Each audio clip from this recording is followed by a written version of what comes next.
Yeah. Hello, my name is Ju-won Oh, who is a PhD candidate in South Korea. And I'm currently in here as a visiting scholar and a CTO of this custom design class. And our team 5 makes tungsten X-ray collimator, and which can block the unnecessary exposure of the X-ray. And we was able to successfully make the collimator with the additive manufacturing process. So please enjoy the presentation of our team.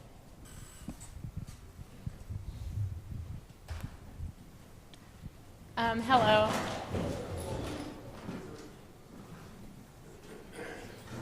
Hello, we're the MOT Group. I'm Abby, this is Olivia, and this is Edgar. And we've been working with Ju-won, Swathi, and GTP this semester to investigate 3D printing and X-ray collimator using tungsten. And we would like to thank everyone for helping us this semester during our research. So what an X-ray collimator does, which Ju-won mentioned briefly, was that it directs and blocks excess radiation. So basically what it does is it focuses the radiation from CT scans and X-rays to the desired area, and it also prevents unnecessary bounce back of that radiation, which protects the nurse or the technician as well as the patient.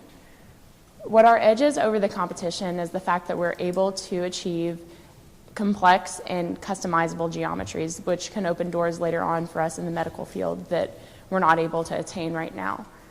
On the left, I have a picture of the most common method right now of creating collimators, which is the lead foil method. And basically they just take formed strips and they bind them together to create the correct size collimator. Unfortunately, right now, they're only able to achieve geometry such as hexagons, squares, and circles. But, I mean, with 3D printing, we're going to be able to, I don't know, if you gave us a star design and you wanted stars cut out, we could do that for you. Another thing that we need to address is the fact that the reason lead is used for collimators is for its density. But tungsten is actually a better material for this application. It is more dense. And the reason it's not used right now is because it's really hard to manufacture tungsten. And to get any kind of geometry out of it, 3D printing is really the only method due to its strength and melting point.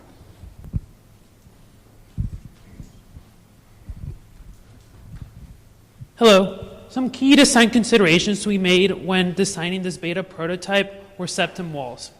Currently, there are other companies researching 3D collimators, and one of them was advertising a septal wall thickness of 0.15 millimeters.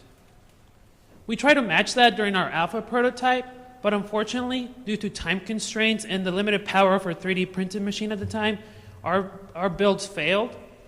So to have a working prototype, we stepped up the wall thickness to 0.45 millimeters. We believe that with more time and a better 3D printing, we will not just be able to match the 0.15 millimeter septum wall thickness, but also improve on the overall design that other companies are working on. Some of the key attributes of our beta prototype is that we are able to print hexagonal and square geometrical patterns, showing which, as mentioned before, they're currently used in today's market. So we are not able just to meet industry standards set right now for collimators, but we're able to exceed them since we are able to make them out of tungsten, a much more safer, non-toxic, and dense material.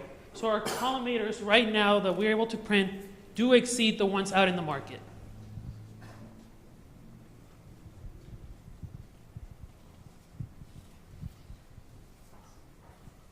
Okay, so one of the main things we're going with here is we are going to be able to take this from what X-ray collimators are being used for currently and take it to further markets too. Cancer treatment already uses radiation, but with our converging hole design here, radiation is able to go through and then be focused to a more specific area, which will be applicable in surgery application too, especially since we're able to customize it to each need. So talking about the converging holes, that was one of the alternative designs we considered. We actually have our failed alpha prototype here. but because of the design constraint times, we couldn't print another that would have been functional. But we know it actually turned out better than our square and hexagonal shapes during the alpha print. So we believe for certainly that we will be able to print one and have it turn out better than our two current ones. So, and the reason it was discarded was due to the time constraints.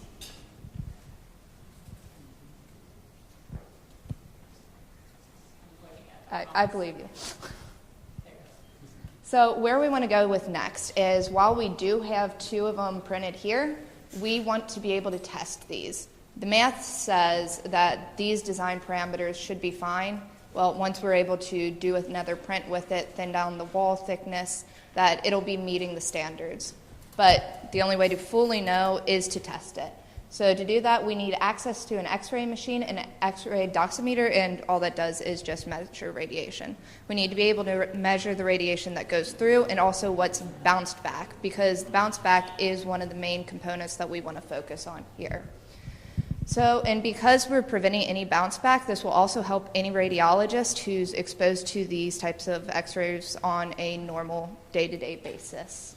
So, as you can see from this graph here, we are looking at the exponential growth in the healthcare field. It's the largest growing field in America currently. So with this exponential growth, we know that the technology needs to grow exponentially. We believe that our product is the next exponential growth in the healthcare field.